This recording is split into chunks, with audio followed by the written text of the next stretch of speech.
Olá, meus amores, tudo bem com vocês? Bom dia, boa tarde, né? Sejam todos bem-vindos a mais uma aula de geografia. Hoje, em especial, nós temos o aulão de geografia. Qual é o tema do aulão de geografia? A unidade 7, tipos de clima, tá? Esse assunto está no livro volume 3, referente ao terceiro bimestre, que nós estudamos essa semana, tá? Nas aulas. Em torno das páginas 21 até a página 25, né? Tá bom?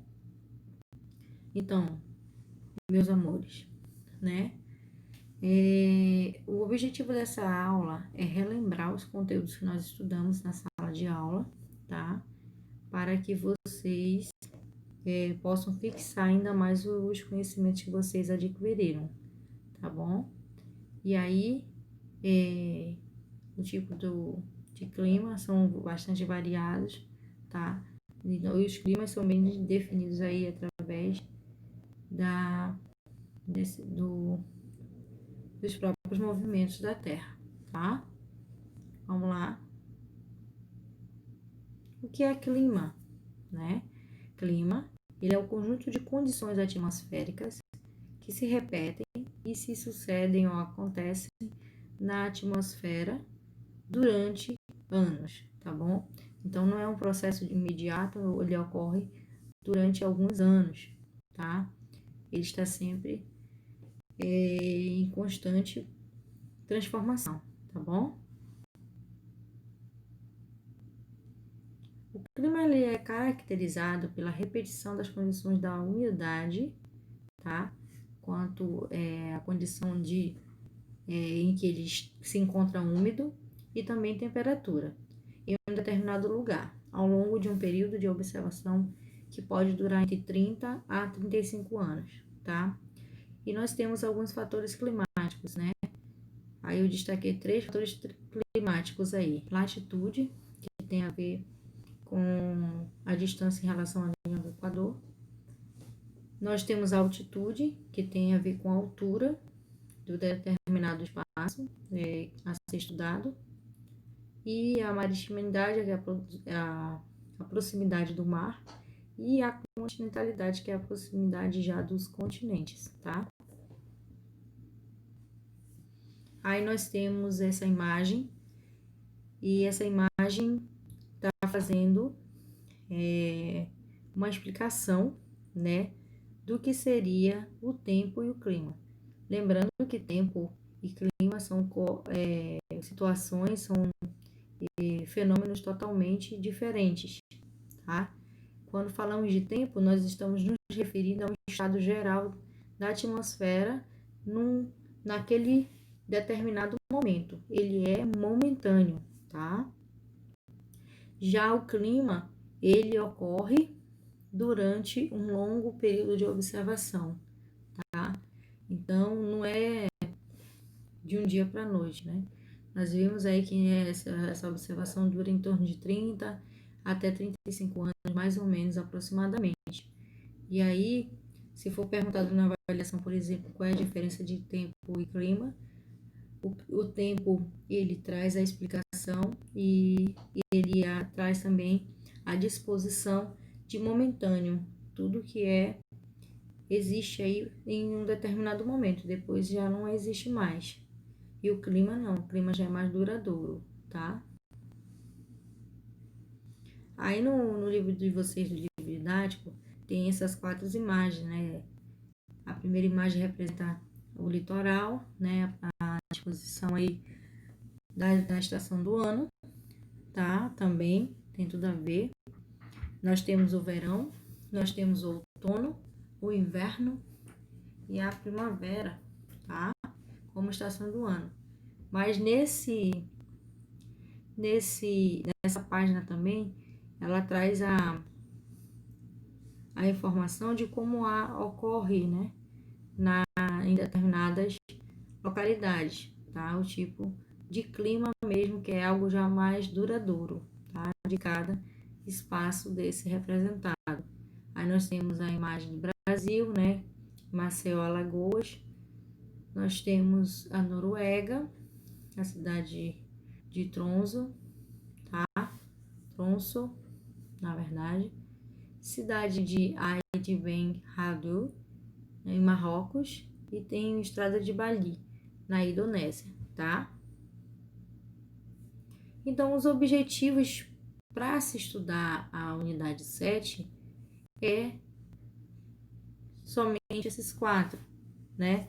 Que é compreender a classificação da Terra em zonas térmicas, identificar a relação entre os movimentos do planeta realiza no espaço e os padrões climáticos. Nós também podemos reconhecer os principais tipos climáticos do Brasil, também do mundo, e compreender as relações entre a atmosfera, ambiente e sociedade, tá bom? Você pode observar que, por meio das imagens, por exemplo, em nosso planeta há uma imensa diversidade de ambientes ou tipos climáticos, muitas das vezes características extremas também opostas, tá? É o caso, por exemplo, do calor abafado, da aridez presente no deserto do Saara, em contraste com a umidade densa de vegetação que se desenvolve nas florestas da Indonésia. Da mesma forma, o calor à beira-mar, aí representando o litoral nordestino de Alagoas, contrasta aí com a neve. Nós temos frio, tá? Que também é predominante em paisagens de montanhas norueguesas. Temos também a presença de paisagens que são ocupadas aí pelos seres humanos e outras não, pois também essas que são ocupadas pelos seres humanos elas se adaptam aos mais diversos tipos de clima existentes do planeta Terra, tá? Aí nós temos as zonas térmicas, né? Que é a forma de classificação climática mais genérica que a divide o planeta em faixas ou até zonas térmicas. Estas são compreendidas entre paralelos especiais como o Trópico de Câncer e o Trópico de Capricórnio, e também o Círculo Polar Ártico e o Antártico. Como você estudou no segundo capítulo, por exemplo, essa classificação se baseia na diferença de incidência da energia solar em diversas latitudes do planeta. Uma das características climáticas mais importantes no mapa é a seguir, tá? E aí você pode observar também parte do território, né, do território brasileiro, que possui também áreas que são mais quentes e outras áreas que são mais frias, tá, em relação ao planeta. Aí nós temos um globo, né, que representa as zonas térmicas da Terra. Então são as zonas climáticas, tá, que da cor salmão, ela traz o clima intertropical, o laranja traz o clima temperado, e a parte do extremo norte e extremo sul do planisfério indica a zona climática polar, tá? Para compreender as zonas térmicas, os tipos de clima necessário acontecer alguns fatos sobre a posição e os movimentos do planeta que a Terra realiza aí no espaço sideral. Isso porque, além do formato de serem muito próximas do ar na esfera, a Terra apresenta também aí características básicas e marcantes, uma leve inclinação no seu eixo. Você sabe também o que isso significa, né? Nós trabalhamos aqui com as zonas térmicas, aprendemos que existem partes mais quentes, partes mais frias e partes mais temperadas, ou nem é muito quente nem é muito frio, tá bom? E aí, na página 23, nós aprendemos que a Terra ela fica numa distribuição inclinada, tá? Porque você consegue observar aqui que nós temos um planisfério do lado direito do planeta Terra, e aí ela possui um tracejado vermelho, tá? Esse tracejado vermelho indica a posição da Terra de acordo com seus eixos. E para que nós possamos compreender a inclinação do eixo terrestre, nós temos que imaginar uma linha que atravessa o interior do planeta de um ponto a outro. E essa linha o chamamos de eixo da Terra. Continuando com este raciocínio, pense no sistema solar como um imenso disco sobre o qual a Terra e os demais planetas percorrem. percorrem suas órbitas em torno do Sol. E o eixo de rotação da Terra está inclinado em torno de 23 graus e 27 minutos, em relação à reta perpendicular ao plano formado pela órbita terrestre do espaço, tá? Aí nós temos, como veremos neste capítulo, por exemplo, a inclinação do eixo do planeta e os movimentos que ele realiza no espaço tem várias consequências também para os padrões climáticos da Terra. Então, movimentos do planeta são padrões climáticos, né? Você sabia que enquanto lemos este livro, por exemplo, na nossa casa ou na nossa escola, apesar das sanções estamos parados, né? Vocês têm a impressão que nós estamos parados, né? Mas na verdade nós estamos em movimento, porque a Terra ela fica em constante movimento. Então a Terra ela vai realizar aí, ela realiza diversos movimentos no espaço, porém nós vamos concentrar nossos estudos principalmente aqui no tipo de movimento que essa Terra ela realiza. Então nós vamos destacar aqui o movimento de rotação, quando a Terra ela gira em torno de si mesma, e o movimento de translação é quando ela faz o seu processo de girar em torno do Sol. Nós temos aí na página 23 uma representação artística dos movimentos de translação e rotação. Nós também temos proporções de astros alternadas para melhor compreensão, tá? Aí nós temos o movimento de rotação do lado direito abaixo da Terra e do lado esquerdo translação aí no anel, tá? Aí nós temos a Lua, que é de frente para a Terra, e o planeta Terra ele está recebendo a luz solar, sendo que essa representação e essa recepção direta do planeta aí na luz solar, ele está representando temperaturas mais elevadas, né, do que aquela que está próxima aí da Lua, tá? Que são temperaturas menos elevadas. Aí nós temos o movimento de rotação, que é aquele que a Terra realiza em torno de si mesma, de forma que o dia e a noite o Sol parece girar ao redor do nosso planeta, onde acontece dia e noite, com também demais estrelas. A rotação da Terra é, portanto, responsável pelos movimentos aparentes dos astros que realizam no céu, aí, visto que efetivamente é o nosso ponto de observação que está se movendo.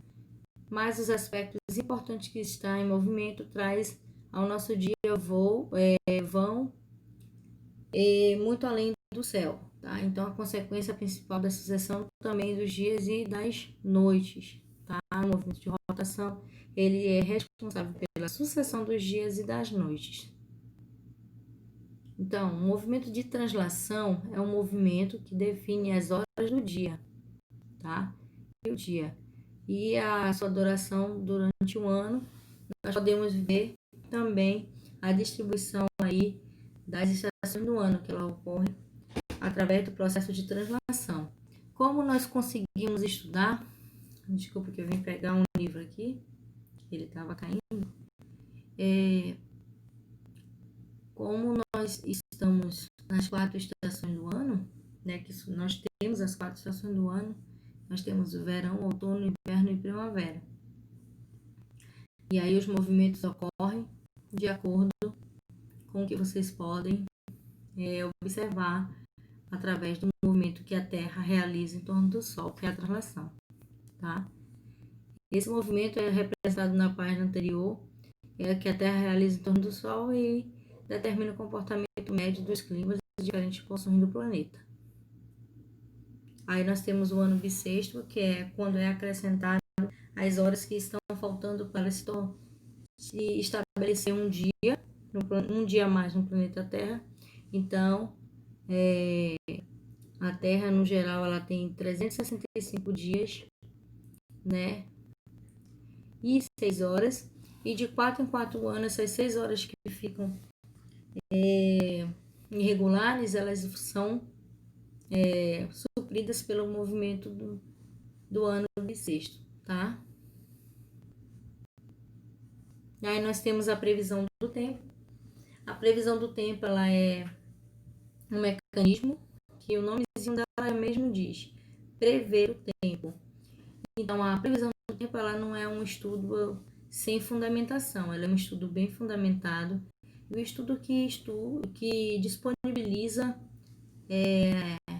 a previsão do tempo é chamado de meteorologia, que é a ciência que estuda as condições atmosféricas e também auxilia na previsão do tempo, tá?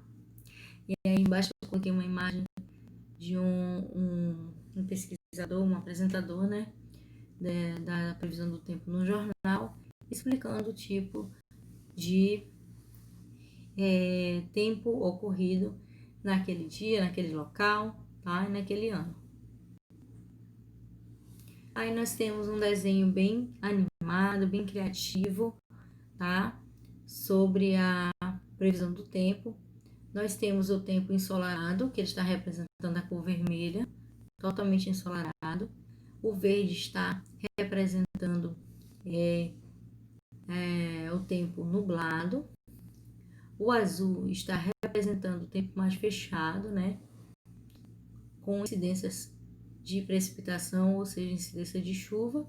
E a cor amarela está representando que esse planeta está chovendo neste planeta, tá bom?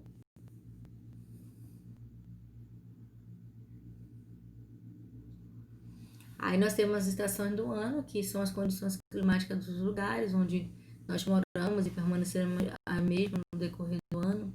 E há variações às vezes maiores, às vezes menores. Assim temos épocas mais chuvosas e outras até mais secas, as quais podem coincidir a épocas de quente ou com épocas mais frias. Aí nós temos as estações do ano, que são verão, outono, inverno e primavera. E como elas ocorrem, né? Você sabe como elas ocorrem? Então, ocorre um movimento de translação e nesse movimento de translação são definidas as estações do ano, tá? Aí eu trouxe essa imagem representando aí, deixa eu só puxar um pouquinho aqui para vocês, tá? Bom, representando a primavera, que vai do mês de março até o mês de junho, até o dia 22 do 6, tá? Eu tô falando do hemisfério norte, né? O verão vai inicia no dia 23 de junho e termina no dia 22 de setembro. E também nós temos o outono, que ele começa no dia 23 de setembro e termina no dia 22 de dezembro. Nós temos o inverno, que ele inicia no dia 23 de dezembro e termina no dia 22 de março. Já no hemisfério sul, ele ocorre da seguinte maneira. Ele inicia dia 23 de março, finaliza 22 de junho, inicia 23 de junho e finaliza em 22 de setembro, inicia 23 de setembro e vai até o dia 22 de dezembro, que é a primavera, e nós temos do dia 23 de dezembro a 22 de março o fenômeno chamado verão, tá? Aí nós temos aí as estações do ano e as posições que a Terra ela assume em cada estação. Aí nós podemos observar a disposição da distribuição do slide anterior, dos dias em que iniciam todas as estações, né? Cada uma no seu dia, que irá iniciar as suas atividades aí no espaço sideral, tá? Aí nós temos o equinócio de primavera. Observem aí nessa imagem que o Sol está no centro da imagem e a Terra ela faz diversos movimentos. Então,